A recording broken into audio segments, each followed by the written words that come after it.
Todd Trent and Ludwig Drums was kind enough to loan us the Amber Vistalite John Bonham reissued drum kit, and we are going to show you how it's set up, tuning wise, drum head selection. And though I was not involved with this drum kit on any Zeppelin tours, I'm very familiar with how it's set up. First, the felt strips are put in at the bottom, towards the bottom of the drum. And you do that like that. Hopefully they stay. Put the head on like this. And you tension the head enough just to get the felt tight, and then you cut it. And we'll do that in a minute. First we got to get the head seated and get the tuning tension rods, what they call T-handles in the old days. I don't think they make them anymore. Well, they sure do. They have them right here. The felt again is used, like I explained on the Green Sparkle kit, as a way of focusing the sound. When you're dealing with Vistalite kits, they're extremely live. That's why John Bonham liked them, because they were very live. Never used these in the studio. Only used them live. Always used wood kits in the studio, like I explained before. And like I say, the felt strips are used to focus the sound. These drums are extremely live. Black dot heads were used because, again, the focus on these drums had to be brought to the center because they're so live. So that's why we use black dot heads. So that's what I'm going to do, get this set up.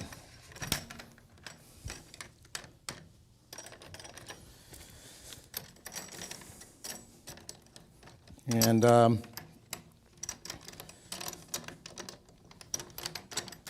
same thing with any kind of drum head you're putting on.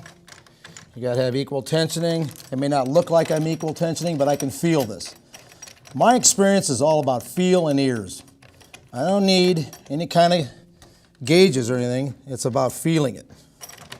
And that's what I'm doing. It may look like I'm just randomly going around here and not paying attention, but I'm feeling it. Then we cut the felt after we got the desired length. Don't need all that, but it's too late now. I've got it in there. I'm just going to leave it. This is the thick felt. They used to make it like this for all bass drums coming from all the different companies. Slingerland, Rogers, Ludwig. Stretch that felt out.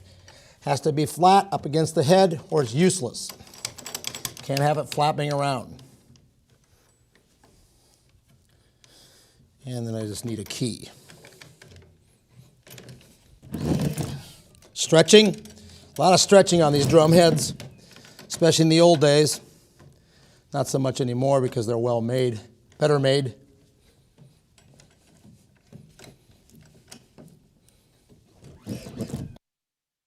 Now I'm going to finish tensioning and a little bit of tuning.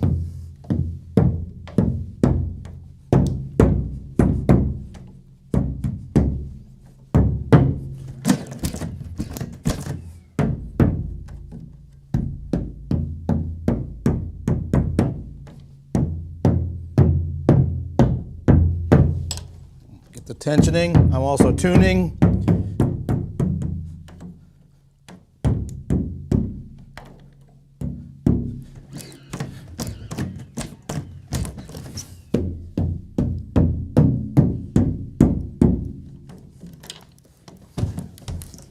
Okay, it's ready to start up and see how it sounds.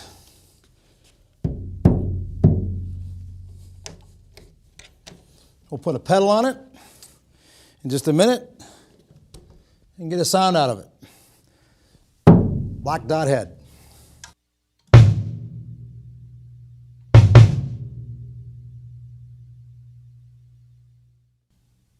The Amber Vistalite drum kit was only used for live touring. It was not used in the studio.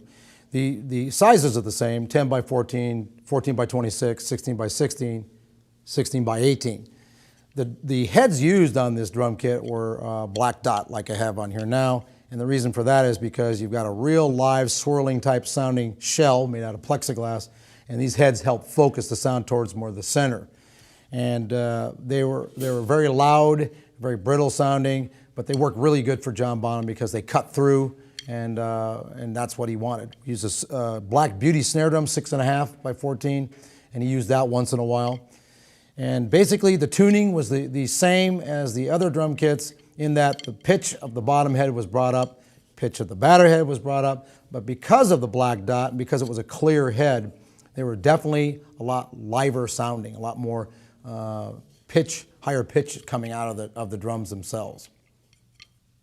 Miking for the bass drum was done several ways. Most of the time it was a Shure 545, sometimes with an RE20, sometimes with the Sennheiser 421.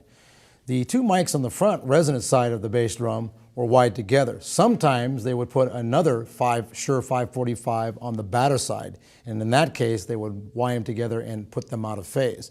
Most of the time there are just two mics on the front side or the resonance side of the bass drum. And now I'd like to introduce Mark Romans, again playing the drum kit to give you an example of the sound live.